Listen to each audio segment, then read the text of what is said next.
The desire to exceed one's program. But, someone may remark with the English disregard of everything except the point, what is he driving at with his 24 hours a day?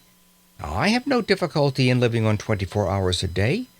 I do all that I want to do and still find time to go in for newspaper competitions.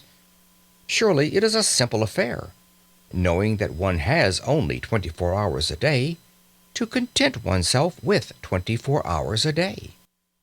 To you, my dear sir, I present my excuses and apologies.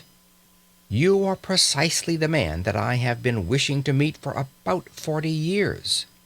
Will you kindly send me your name and address, and state your charge for telling me how you do it? Instead of me talking to you, you ought to be talking to me. Please come forward. That you exist, I am convinced, and that I have not yet encountered you is my loss.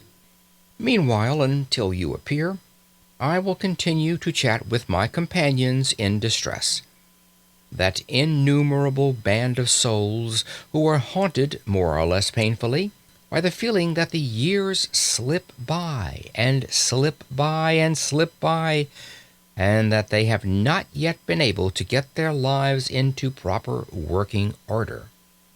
If we analyze that feeling, we shall perceive it to be, primarily, one of uneasiness, of expectation, of looking forward, of aspiration. It is a source of constant discomfort, for it behaves like a skeleton at the feast of all our enjoyments. We go to the theatre and laugh, but between the acts it raises a skinny finger at us.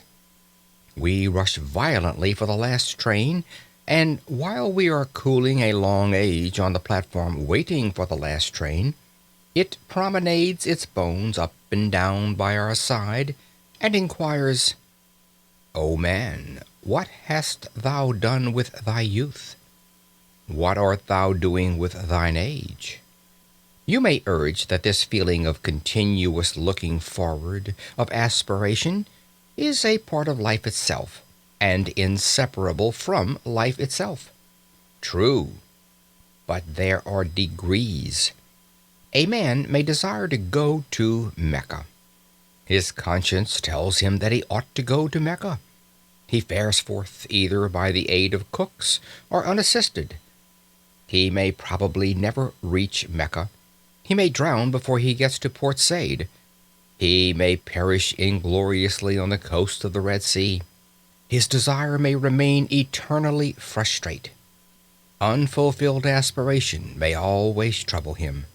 But he will not be tormented in the same way as the man who, desiring to reach Mecca, and harried by the desire to reach Mecca, never leaves Brixton. It is something to have left Brixton. Most of us have not left Brixton. We have not even taken a cab to Ludgate Circus and inquired from cooks the price of a conducted tour.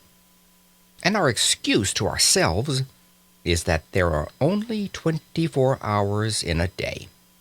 If we further analyze our vague, uneasy aspiration, we shall, I think, see that it springs from a fixed idea that we ought to do something in addition to those things which we are loyally and morally obligated to do.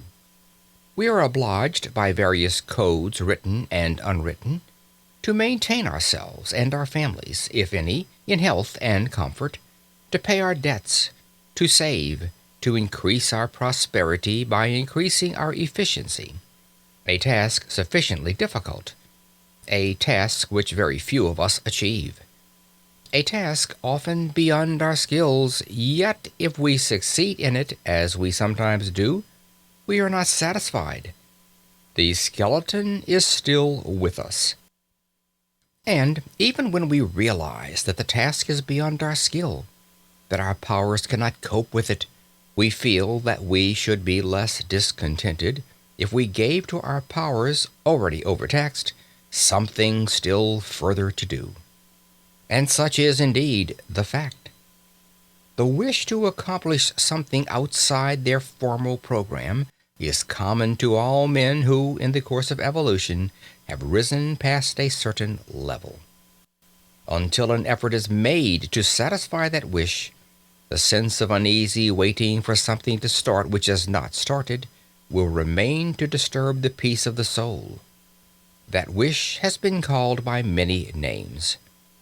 It is one form of the universal desire for knowledge, and it is so strong that men whose whole lives have been given to the systematic acquirement of knowledge have been driven by it to overstep the limits of their program in search of still more knowledge.